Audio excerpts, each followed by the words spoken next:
so that they can keep hiding stuffs from us.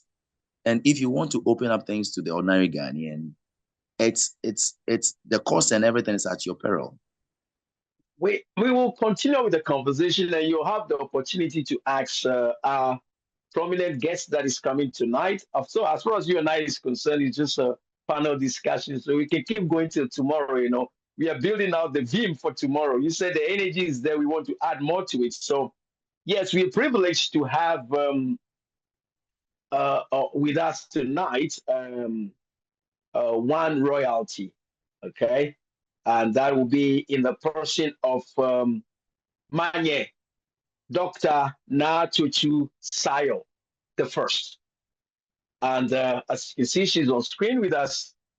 It was at last minute, but her love for country means she made time for us. Manye, Dr. Na, you're welcome to the hot seat. Thank you very much. Thank you very much. And I must say, first of all, greetings to your viewers and listeners. The name is Naa Tsotsoo Soyoo, not soya. Naa Tsotsoo Soyoo. Yes.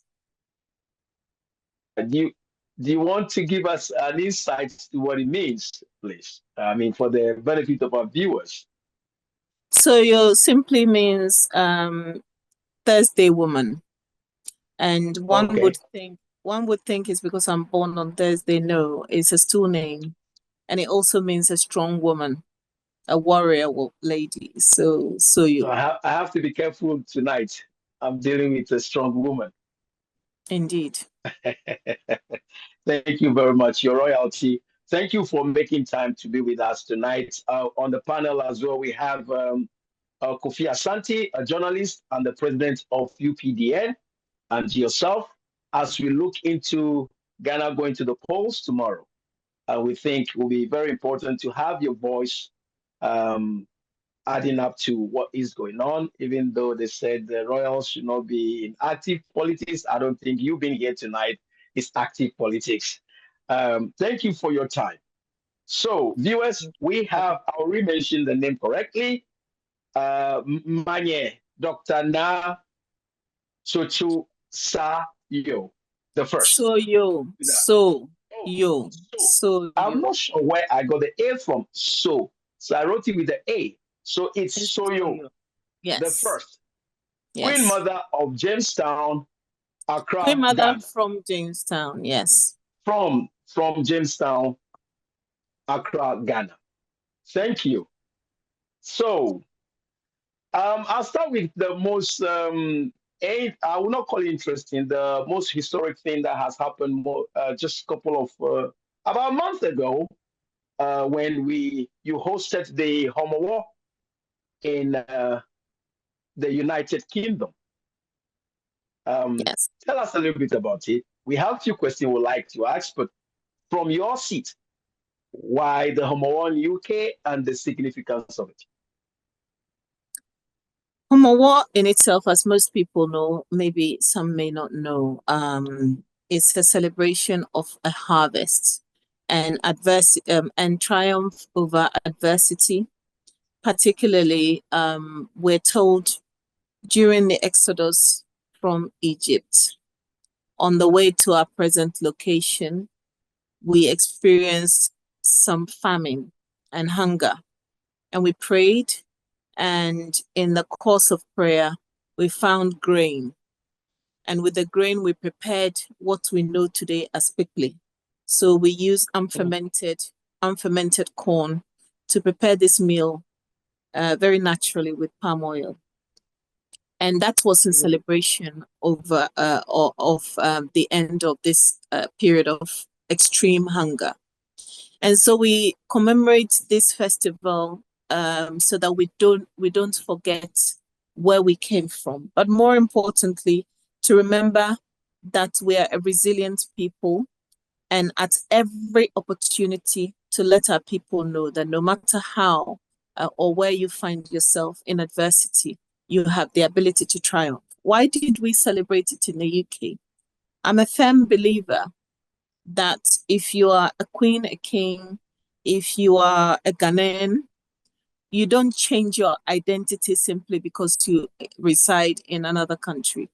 You don't cease being a Ghanaian. Even if you become a British, you do so probably by naturalization or for our children because they're born into the British system. But fundamentally, if you're a Ghanaian, especially one who has come to reside in a country, you are always going to be a Ghanaian. And it is important that we showcase our culture. It's important that we showcase our tradition. Britain is actually quite a diverse society. And you realize that we have various celebrations. You have Ramadan, you have Diwali, you have other celebrations across the city, especially if you live in London, but across the country. And so why not? As Ga people, this festival is very unique and it's highly spiritual. The uniqueness of the culture, we feel we have not told its story enough. We haven't showcased the uniqueness of Homowo Festival enough. And so we've started celebrating it actually from 2010. And we've been doing so every year until recently. The last one we had was in 2022 in Milton Keynes. But this was the first time that a sitting Garmanche this year, that a sitting Garmanche has come to join us in celebration. In the past, we have had some of our major traditional rulers. We've had Nungwa Manche, Gbese Manche, Mancheme from Jamestown, and other places joining us, Simpe joining us. But this is the first time that a sitting Gamanche has joined us to celebrate. And so it was history making.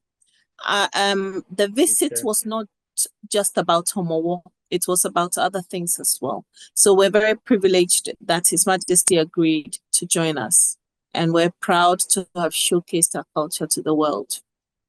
Thank you for giving us that overview of the significance and why UK, because when it came out, it has always been, but day in, day out, the internet is getting bigger, people are getting more engaged with the internet. So things that have been seems as though they are new to them. So there were comments of people kind of surprised that Homowo was taking place in this is how they said it,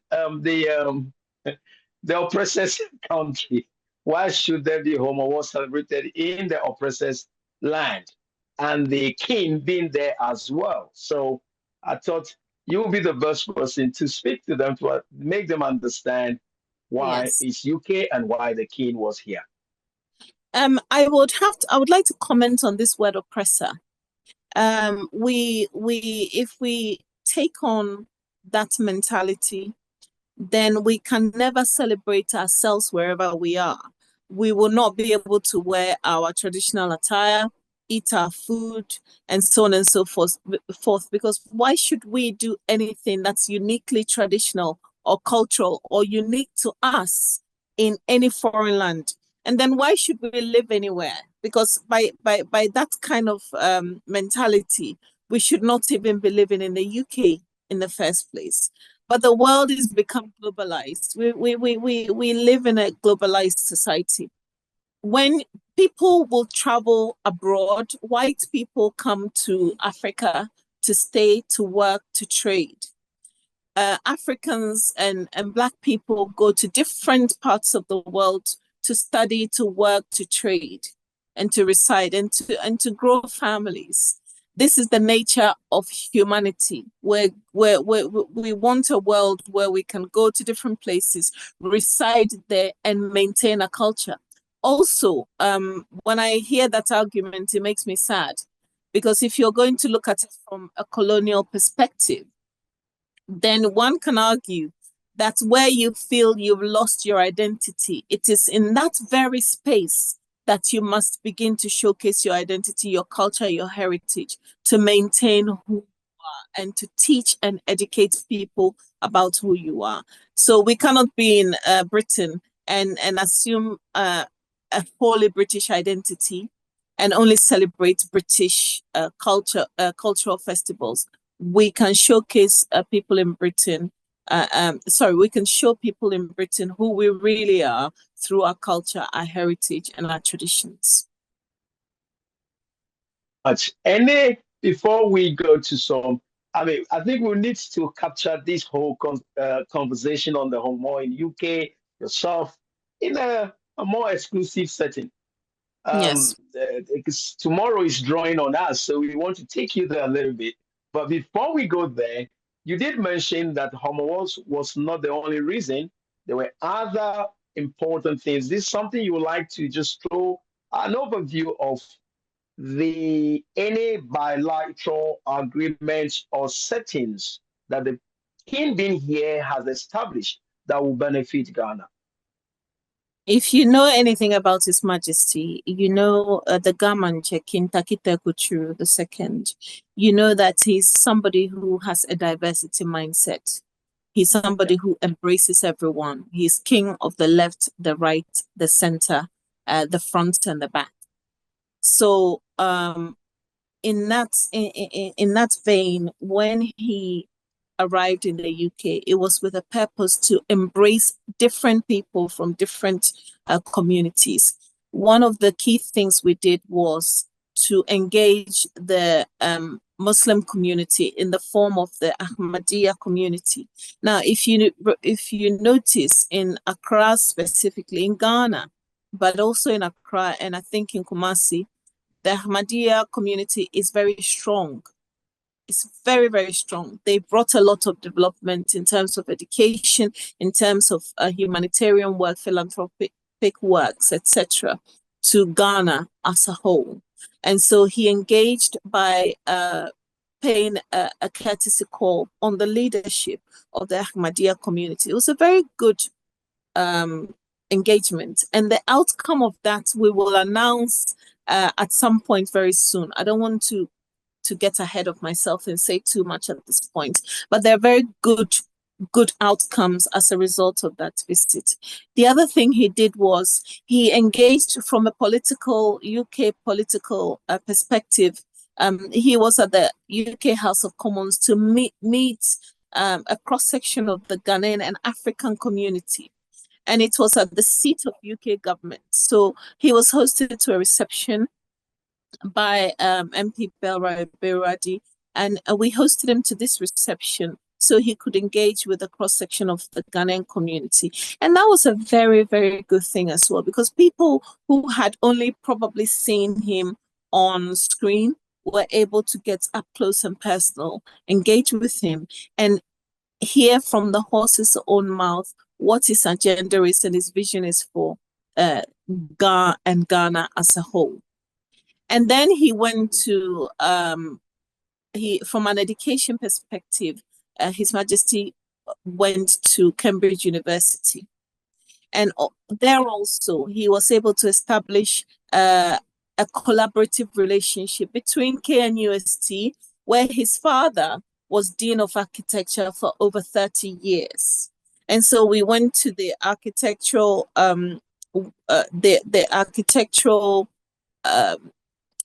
campus of Cambridge University, and he was able to establish an exchange program with the university, not only for KNUST, but also when you come to Accra, being the king of Accra for Legon. So we're working on actualizing these things. So his visit was about culture. It was about religion. It was about it was also about education, and it was also about engagement of the community. He was also hosted to a church service, a Thanksgiving service at the FCI. So he was with Reverend Dr. Shadrach Ofosuwari, who hosted him to a Thanksgiving service. So if you notice, it was a broad range of events targeted specifically at a wholesome community engagement. And that is what leadership is about. As you will know, it's Ghana's most patriotic program, where we give Ghanaians the voice. Even though the name Hot Seat is there, it's not to say we can't chase it, but when it's the politicians we chase. But when it comes to culture, country, people, the tradition, We give you the window, the voice to express to us for understand, because information is power. And with what you said, I'm sure those that were critical of what has transpired would begin to have a different view too. Um, my special guest for the night, Kofi, do you have any question for Manye before we go into election matters about the Homowo? Anything you want to say to her? Question you want to ask?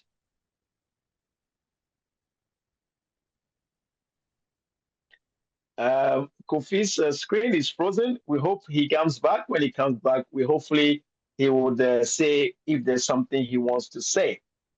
Now, let's so thank you very much, and we look forward to the fruits of this historic Homowo celebration with the king present and engaging at various fronts to initiate bilateral agreements for the benefit of country and people, which is Yeah. beautiful. Thank you for that. Now, Ghana goes to the poll tomorrow. Mm-hmm. What where you're sitting on the throne, what is your contemplation? What is your view about what the election generally before I ask any specific questions?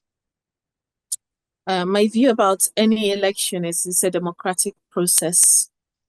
I believe the people have a right to exercise their franchise in the way that they feel is beneficial, not only to them, but their families and their loved ones and the nation as a whole. As Ghana as a whole, we're an interesting people because just like every other country, in the lead up to elections, there's a lot that is said back and forth. Politics by Yes. its nature, you have the negative and the positive, and it happens in every country. But fundamental to Ghana and what is unique about us is, despite all the noise, the screaming, the shouting, sometimes the unsavory language, the propaganda, the politicking, ultimately we have an understanding that we're one people. And whatever happens tomorrow, once the vote has been cast, counted, announced, and we know who the leadership is, Ghana remains calm. And that is what I'm hoping for this election. It's a democratic uh, uh, undertaking. Go exercise your right to vote, but do it It knowing. is, let me interject a bit. It is a democratic process, the rights of the people to choose who, but there is this sentiment of not being trusting the electoral process or the electoral commissioner because of the relationship of appointment and other processes that are taking place that some of the political parties are calling to question. Is Mm. that is that going to have a dent on the result? I don't know Be whether it, that. Sorry. yeah, go on. Be it, I Uh, mean, it doesn't matter who wins. It does matter who wins to some people. But last, the people's viewpoint were out speaking to Ghanaians, and one guy said, "Look, whoever wins, we should accept it and just really accept the person as a leader and support as much as possible. That's how it should be." But mm, partisanship and die-hard party members sometimes don't tend to act in that way. And some comments out in the, as we know, internet these days, every information is available, seem to suggest that some are not uh, comfortable with the current EC's activity up until now. hmm. First of all, what I was So, saying, yeah, yeah, go on, sorry, please. carry on. Yeah, Uh, no, okay. you go. First of all, what I'll say is that you asked the question, is that going to have an impact? I hope not. I hope fundamentally the EC, and I say the EC as an institution because I'm not going to even pinpoint one individual, Yeah, but the EC ought to do its job based on its conscience and the mandate is being given. Unfortunately, in our dispensation, Sometimes extreme partisanship threatens to overshadow love for the country and the need to keep the peace to some extent. I hope the EC will go to bed tonight, confer with its own conscience, and realize that fundamental to everything is the desire of the people to have a better quality of life. And so if they've been given a job to do, they'll do it to the best of their ability and as open, fair, and as honestly as possible. Now, I'm not naive enough to think that any appointment by any political structure will not have biases. Of course, if a particular party appoints you as part of its own cabinet, then you are going to have a certain loyalty and bias towards that party. Does that mean you will do anything to ensure that by any means necessary that party ought to win or not? I don't think so when you're an electoral commissioner. I can't say that anything that anybody is saying means that there's going to be jeopardy to our electoral process. I can't say that for sure because I don't know. And that is But people exactly have a that right. is yeah, that's exactly where the contention is. Definitely Yes. someone's going to appoint. But will that individual, i.e., the electoral commission system, has the integrity and the love of country and people to say, yes, you've given me the responsibility to discharge on behalf of the people, not on behalf of you. So Yes. because your interests sometimes may conflict the desire of the people, and your interest may sometimes conflict what I'm seeing on paper. This is what people are calling to question. Will the EC and its head result account the result as they come? I hope they will.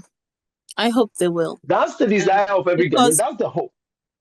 well, I think that in 4 years' time, if we have to go to the polls again, those same questions will arise. And so if people have a right when they observe things are not going the way that that the nation hopes it would go, to question the process. People have a right to question the process. It's not for me to say whether or not, because I don't have any evidence to indicate Yeah, that Janensa and her team are in any way going to tamper with the elections. All I can yeah, say is I hope they have the presence of mind, the conscience, the fear of God, because we like to always promote Ghana as a God-fearing country. The fear of God, whatever your religious persuasion, to be able to go into this knowing that at some point you would have to account to a higher power. And therefore, if you do this as much as is practicable with a clean conscience, you would have the blessings of not only an entire nation following you, but your integrity will be recognized internationally. And who knows where that might lead you in your uh, career objectives and the recognition that you will get internationally. So my prayer is this is held free, fair, transparent, and accountable. Our elections tomorrow are held in that manner. thank you very much for that contribution from your wise seat. You're spoken nicely. Now, we don't expect anything less. I mean, as a queen mother, we don't expect anything less. But you see, the challenge we have is the for partisan polarization that we have, where we are quick to label things, even if they are in their rightness or they are right to do or into Yeah. this position. Once it's not in my favor, I label. And that's the Yes. challenge. And that's what we have to hope will not impact the elections tomorrow. Mm, Or mm. if the result goes all the way into Sunday, Monday, we don't have to have people saying, oh, they are manipulating it. They need to be on top of the information. I can only report what I have. If I don't have it, I have to wait. And Yes. so the partisanship polarization is the biggest problem we have in our country. If you ask me It from is. the hot seat. It is. I think across Africa as a whole, partisanship, as I said earlier, is threatening to, suffocate our democracy. Extreme partisanship is threatening to suffocate our democracy, where we don't see anything but party colors. And I feel sometimes I feel very sad about it, having been a victim of it myself. I am a victim of it because, it doesn't matter who, for me, from my point of view, whoever is the sitting president is my president. That's how it should be. Whoever comes is my president, and I would serve them to the best of my ability, because I always I can honestly say I'm one of the people who places my country first. Ghana first, the Ghana state second. Okay, in my heart. And so whoever is the sitting president, I'll serve with the within the best of my ability. Unfortunately, we live in a country where if you happen to be active for one particular president because they happen to be the sitting president, when another party comes into power, you are labeled, you earn yourself a tag, and as a result, it's not often that the next. Let me attest to what you're saying, that you're a Mm. victim, and I'll speak on behalf of the Queen Mother of Mepe during the, I call it the panic spillage of the VRA, because my background tells me it shouldn't have been that way, but that's a story for another day. The panic Right. spillage, it is said that Nana Akufo-Addo went over there and made a comment, and she believes that that was just having a banter. People were not comfortable with it. And then Mm. she said that, look, that is not the most important thing. The most important thing is the suffering of my people to be taken care of. The media should drive that information more than what Nana Akufo-Addo said. Suddenly, she became all the names of, oh, yes, she sold out because she's saying the obvious. Yes. I agree with her, because what is the most important thing at the moment of that time is the people needing help. The media will Indeed. not propagate that, but they were propagating. Then Akufo-Addo said, "Oh, you have not voted for me, but I'm here." Yeah. So I'm just saying this to say how serious this partisanship polarization of the country is destroying even standard conversation for a result. Absolutely. And that's very sad. As I said earlier, it makes me very sad because sometimes it also erodes the ability to have a meaningful dialogue, a progressive dialogue, because we're so caught up in politicking that we lose sight of the fact that wisdom has to prevail, meaningful dialogue has to be had, and dialogue towards collective, purposeful progress has to be had. And once you look at, and the media doesn't help, I have to say, every media in every country that I've encountered has thrive on sound bites. But when it comes to our continent, when it comes to our country, I think we do it a little bit too much. In the UK, for instance, I know that although the media tries on certain sound bites, they're also very conscious that it is their country first. And so the media will go for that which benefits the people rather than that which benefits a particular politician or political party. And so, what we have to learn in Ghana, I think, in terms of educating ourselves, in terms of educating the media, the general population, religious leaders, with all respect, our chiefs and our queen mothers, is that we have to be very circumspect in the kind of utterances that we make, how we apply, how we do politics, but then how we apply the political game to our need for progress. Because sometimes by playing the political game, we end up stunting our own progress and we don't develop the people the way we should. So I agree with you that where the media is concerned, sometimes they utilize what is unnecessary, they amplify what is unnecessary. and they minimize what the real message should be, which is good quality of life for the people. Thank you very much. I know you're busy, and there's a few more things I'd like to ask you, but a quick one about the Speaker of Parliament's concern with an alleged comment made by the president. I hope the production can play to your hearing. But in summary, the Speaker of Parliament is seen to be suggesting that the president said they or he will do all in his powers not to hand over power, even if they lose or lost the election. And he, from his own statement, he was surprised to hear the president say that. I've not heard it personally. I'm only picking the comments that the Speaker of Parliament made on TV3 when they had an exclusive with him at the Parliament House. Now, I don't even know how to pose the question to you on the subject of the president intending not to hand over power. I can't imagine it after all these years. If that's what the speaker is saying, that that comment was made. So when you started speaking, you used the word allegedly, or alleged. And also you said you have not heard it for yourself. Now, I'm not suggesting that it is not true, but I'm very careful. My legal training tells me that anything that I have not witnessed, I cannot. The reason I pick on it because he is the Speaker of Parliament. The least I will expect of him is to tell a lie.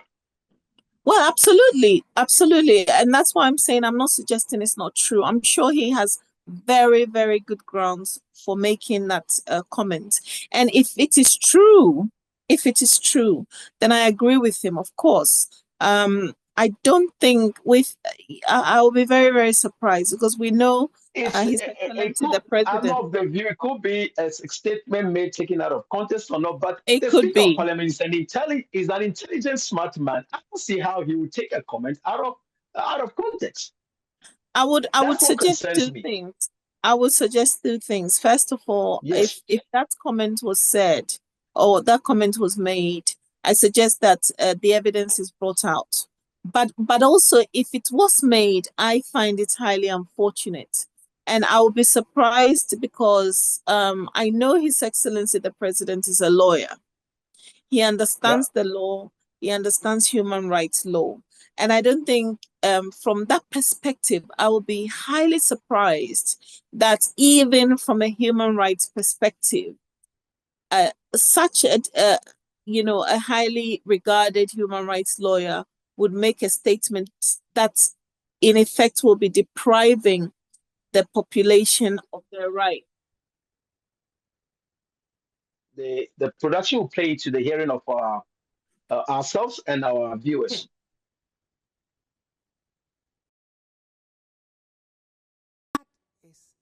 Inciting people to violence.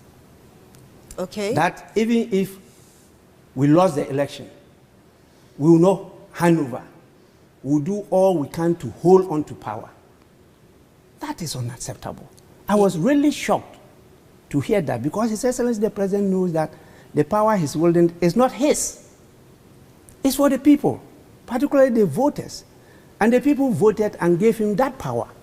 Once they vote you out, he even is ending his 8 years period.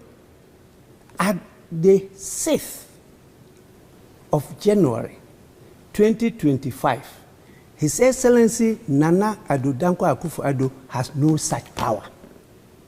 He knows that if he orders the CDS on the 7th of January 1992 to do anything, he will not do it. My understanding of what you're saying, really... He has no such power, so it's just an empty boast. Brutum fulmin. He cannot. He will not have that power. It's the person that the people have now voted for that have been given the power. And though the people looking at that person, not him. So either is His Excellency John Dramani Mahama or His Excellency Dr. Mahmoud Bawumia. Mahmoud Bawumia. You do not think So that those are the people that will have power, and those are the people that Ghanaians will now be listening to, not to him. So he has nothing, not even an empty shell. What we do is just a ceremony to show that power has now shifted from the former to the newly elected person. You do not think that those comments were deep expressions of, I really wish that Bawumia would take over the reins of power from me? You just said it. What prevented him from using that same language? It's my wish that MPP should win the elections and Bawumia will take over from me. But if you go and say categorically, I will not hand over power, as if the power is still in your hands. But by that time, it's not in his hands. You just gave his history there, where he started from before he even became president. Yeah. Would you say that that comment was irresponsible, and he's repeated it? Well, you've heard it for yourself, Manye. Yes. That speaker is adamant that he's not taking the subject out of context. Yes. And is he surprised? Even though he still maintains the fact that the instruments and the institutions of government and country will function. But he's surprised at that comment. Of course. I will say once again, the speaker is a highly respected man of integrity. However, when I was doing legal training, I was trained to establish evidence before coming to any kind of conclusion. So this is what I'll say about this subject matter, because I haven't heard it I haven't seen any evidence of the president actually saying that, without suggesting that the speaker is not telling the truth. I'll say I will reserve my judgment on this. But however, if the president did say it, and it's just a case of the evidence having not come out, then I will say again that I'm quite surprised, because I know His Excellency is a lawyer, and he's a good lawyer at that, and he's a human rights lawyer at that.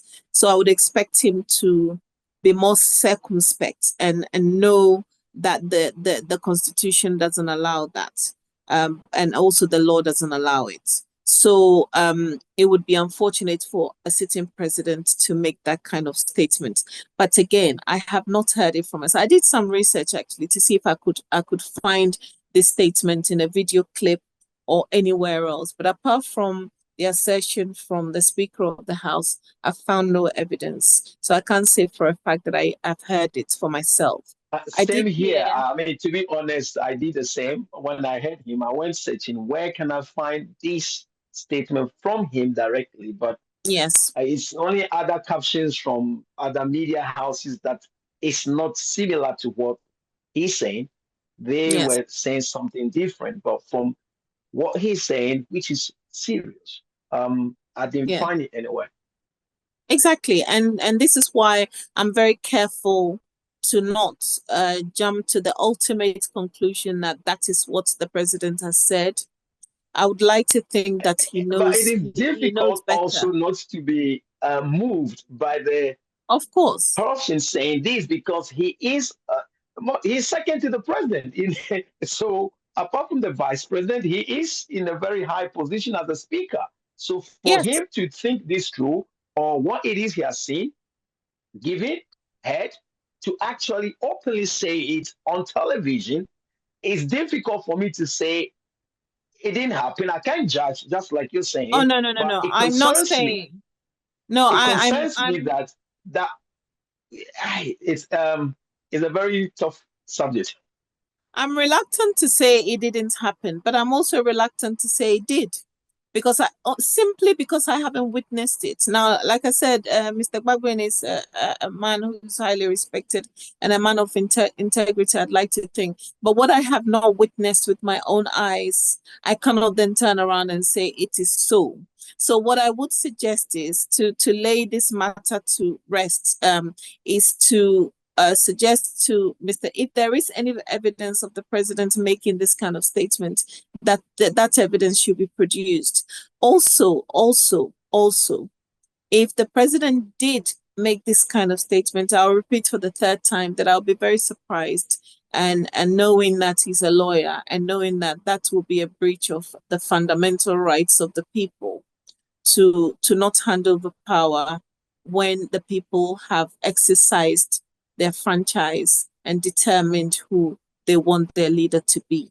I would be very, very surprised, and it will concern me as a citizen. But like I said, I haven't heard it for myself, so I cannot cut it. I played that video for your hearing to Yes. ask. Actually, the reason is the potential Mm. of that statement from the speaker referencing the president not wanting to relinquish power, the impact it will have on the election, Mm-hmm. and the behavior of the people is the reason I'm raising this with yourself as the Queen Mother, where Yeah. you are the custodians of the land. How it Mm-hmm. concerns me that such a statement is out there. I'm not saying it shouldn't be, but the impact it could have on the election.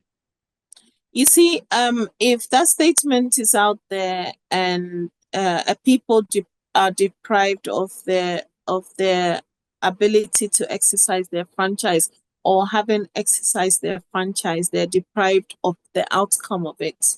I think that those people will be concerned. I'm also cautious in the sense that where we don't have evidence, should this statement be there out there at all? Do you understand? Because no matter what, no matter how much integrity a person wields, we are in very tense times. And without providing backup evidence, I would be reluctant to put that kind of statement out there. Because if we don't have, I have heard the president in other clips saying, I will not want to hand over power to someone I've defeated in the past. But that's the kind of political talk that you listen to and you chuckle, you laugh, Yeah. because it's normal. But anything to say that even if I lose, I would not hand over power. Again, I hope he didn't say it that way. I hope it has been taken out of context. I have not heard it for myself. And I wonder whether, as a man of integrity, and I highly respect him, that we should have put that statement out there knowing without the benefit of backup.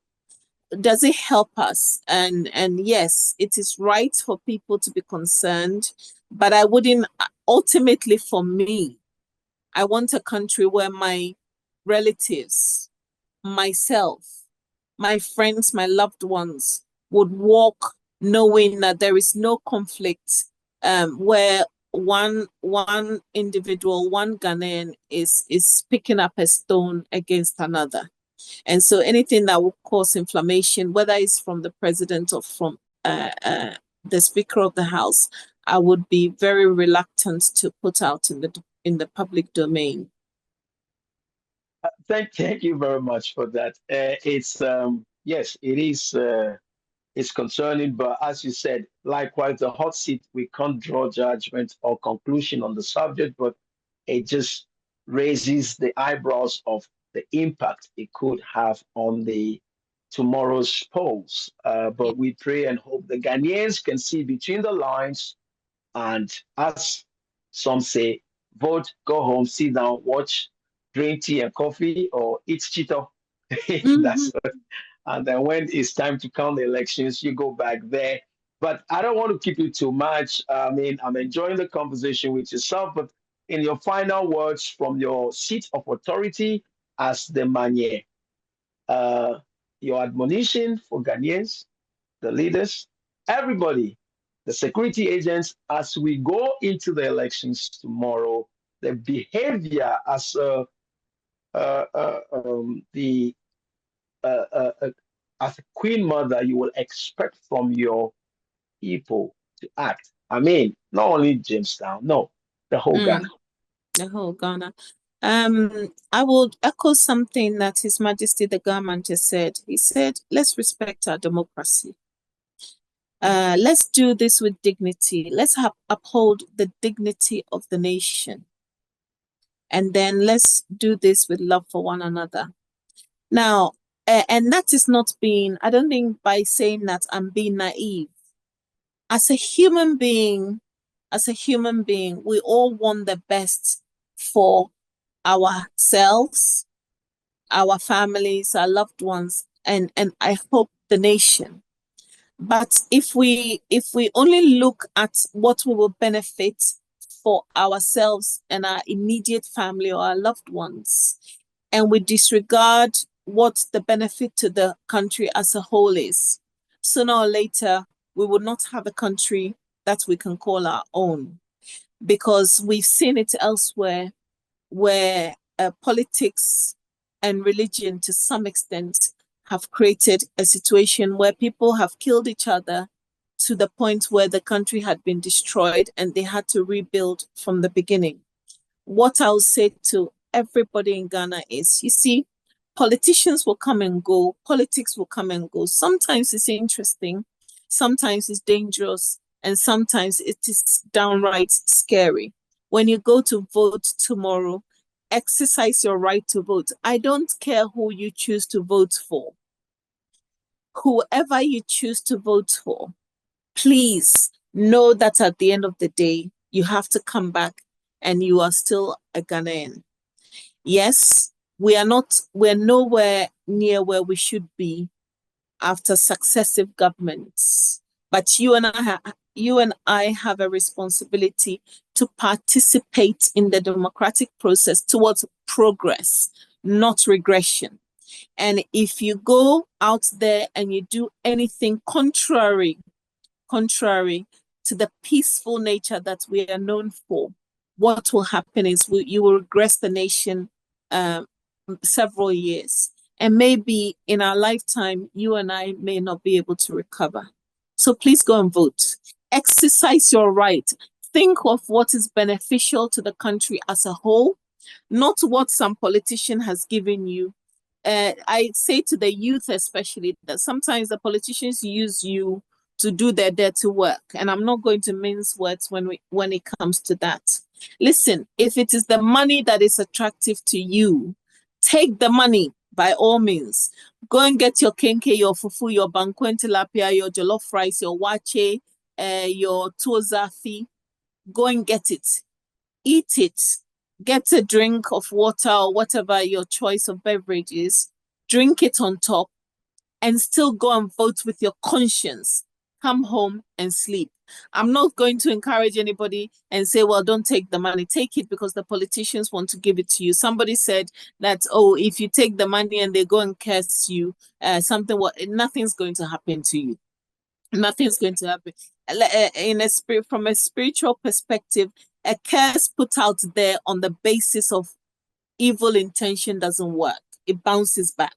So if somebody's intent on doing evil or something contrary to what is right, and you negate it and they curse you, it's not going to do anything to you. Take it from me. So take the money if they want to offer it to you. If 10 politicians come and give you money from all the parties, take the money. Go and spend it on what you want to spend it, but go and vote with your conscience. Put Ghana first. Put Ghana first. You owe it to your children and the future generation not to put their lives in danger. As we say in Ghana, tra ni omanyaba. May God keep us all. May God bless our homeland, Ghana, and make our nation great and strong. Thank you very much. Thank you for that. If they take the money, means the politicians have to replace it, Oh, well, no, Right. and that is why as young people, you have to hold politicians accountable. But if you're doing politicking and partisanship, how do you hold someone accountable if all you see is party colors? We live in countries where politicians are held to account despite party affiliations. And so, look, if they have to replace it, you need to question how they're replacing it in future. Amen to that. Accountability, very important. Indeed, Thank you indeed. very much, Manye, Dr. Naa Tsotsoo Soyoo the first. I got it right this time round. Yes, I you got it did. right, finally. Well done. The Queen Mother from Jamestown, Accra, Ghana. And it's been a pleasure having you. We came to you at a very short notice, but your love for country means that you agreed to come at short notice. So she's joining us from the United Kingdom, and it's been a pleasure having you. Have a lovely evening. We will still continue for some time, looking into tomorrow as Ghanaians choose or vote for their next president, MPs. We look forward for the best. Thank you for your advice and thank you for your time. Thank you means we'll be back and Thank we you will see so you much. again. Thank you Have so a much. good Thanks night. for having I me. hope it's not too cold where you are. God No, bless you. it's nice and warm where I am right now. It's cold outside, but it's nice and warm in my home. So thank you. Thank you very God much. bless And you. thanks for Thank having you for me. your time. You too. Thank you. Bye-bye. So Bye. yes, viewers, that was Manye Dr. Naa Tsotsoo Soyoo the first.